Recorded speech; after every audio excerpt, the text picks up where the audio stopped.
So I heard about Liz, about our Homesteading World collaboration, and I wanted to join in since I haven't seen anybody from the Netherlands yet. So we're from the Netherlands, and you can see probably, maybe in the background you can see a mill. I don't know if it picks up, but there's a, typical Dutch mill in the background. Anyway, yeah, so we are located up north near the sea, and we have a 1 acre home plot. We do use a lot of mobile farm systems, and we have other plots that we can lease, but we don't have to pay for them. People are just inspired by what we do, and mobile farming is much more a thing here, I think, because the Netherlands has a lot of people on a very limited amount of space. So you won't find properties that are acres and acres big, They're probably a little smaller in size, but having different options is, I think, a good thing. And we can move the animals around, and they're all used to electric fence here. All our pigs, our cows, everyone is used to electric fence or netting or some mobile setup. So in our country we would say this is a very rural location. In your country you probably say this is a very urban location. And yes, our home plot is surrounded by houses, but there are only 100 houses in the area, which is very, very rural for us. In fact, this is one of the smallest villages there are in our country. So we usually have a bit of a mild climate. Our last frost date is supposed to be in May, but it's way more often in April now. We are affected by climate change a lot.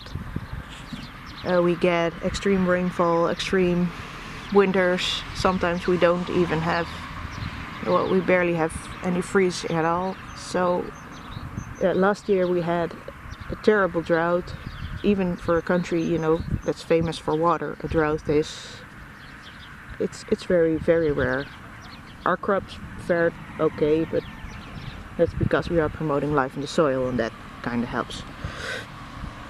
So we should have a mild climate with 4 seasons, and yep. So what do? Well, we have over there, but you can't see them, we have a couple young fruit trees. We do veggies, potatoes. I mean, we just love our potatoes, it's a thing here.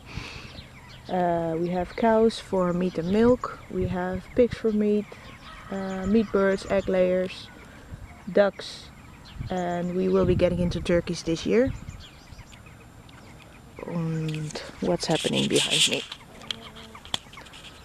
I'm gonna get interrupted by a bunch of curious chickens. Oh, and the rabbits. I always forget the rabbits because we mainly do the rabbits for our own meat production.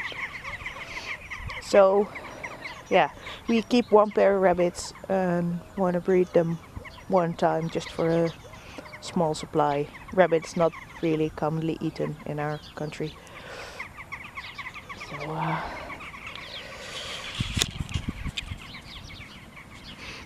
yeah, I always forget about the rabbits. It's even with feeding time. When you fed all the animals, it's like, oh, yeah, the rabbits. They are out on pasture, by the way, in spring, summer, but we still have some frost. I don't know if you can see it. So it's a bit too early for them to go out. So we do all kind of veggies. We do, well, I don't like to call it organic gardening. Of course we don't use any pesticides and promote life in the soil by composting our cow manure with deep bedding, using, cows and chickens together, pigs and cows together. Actually, we're all mainly inspired by Saladin's system and try to incorporate it as much as we can. So as far as gardening methods go, we have 2 back-to-Eden gardens.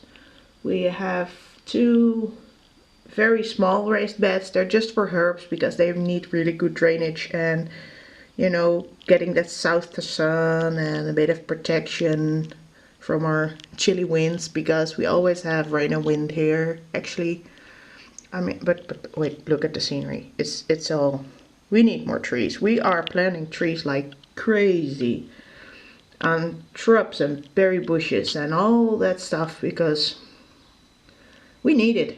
I mean, I know you guys come all over the world to see flat pasture. Well, it's not everything. Trust me, it's not. So, as far as methods goes, most of the vegetables and everything just goes straight into the soil. I mean, it works best in this area. And we just enrich the soil with compost and have a couple covered areas with wood chips.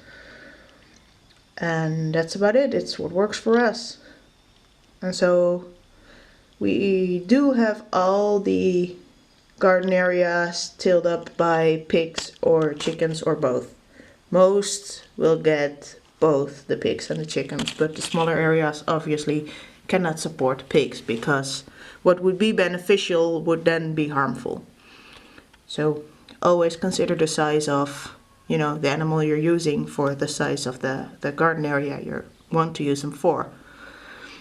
So I think that's about it. We don't do much stuff in pots because if we do get a frost, it'll probably just break.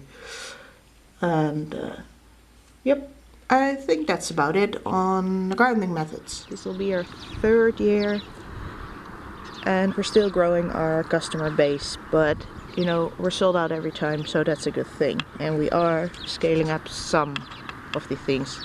Obviously not more cows because we only can sustain like 1.5. That's the goal, to have 1 milk cow, but we don't have all the breeds that you have, so we have to, you know, find our own way in this. We want to have 1 milk cow and then sell whatever critter comes out or eat it for meat. It kind of depends whether it's a bull or not. So we don't have any general health issues that influence our gardening. It does. We've been homesteading for, oh dear, I don't know when it started to be really homesteading. We started with a vegetable garden in our previous house, but then we had chickens, and then, you know, you had eggs, and then you had more chickens, and we started to do meat chickens, and oh, it's been for, I don't know, let's call it at least 6 years. Yeah, that'll be accurate, that we're, you know, seriously homesteading. Oh, let me see, what else about homesteading? Well, it changed our diet for sure. That's one thing. I mean, the more you grow, the more you start canning, the more you start experimenting with making your own food. And we're making milk, well, cheese and yogurt and, oh dear, whatnot. Bread, pasta. Let me change of view. The ducks are being ducks. Yeah, it's hard to see. This camera's not that great. But yep. The main issues, though, I mean, it should be said, we are very, very wet clay soil, and I can't stretch it enough. So if you want a homestead, if you want a successful garden, and you're in a wet area, you might benefit from whatever I'm uploading on our channel, because we are improving the soil. We know that soil life plays a very, very important role, and want to, you know, get into that a bit more. So yeah, that's I think that's about it what I can share, and I do hope the weather picks up, and you know, you can see what it's like in spring and summer, because this will be full of plants. Everything will be full of plants. Even most part of the pasture will be supported by some veggies. So, and then of course it'll be feed for, you know, winter grazing, fall grazing. So yep, that's about all for now. Thank you so much for watching, and I hope you keep up to date with a homestead on our side of the globe. So thank you so much for sharing the collaboration in the first place. I'm learning so much from every one of you all across the globe, and I hope we can make this community grow even bigger. So Thanks for watching. Cookie, you're gonna say goodbye? Nah, she's not.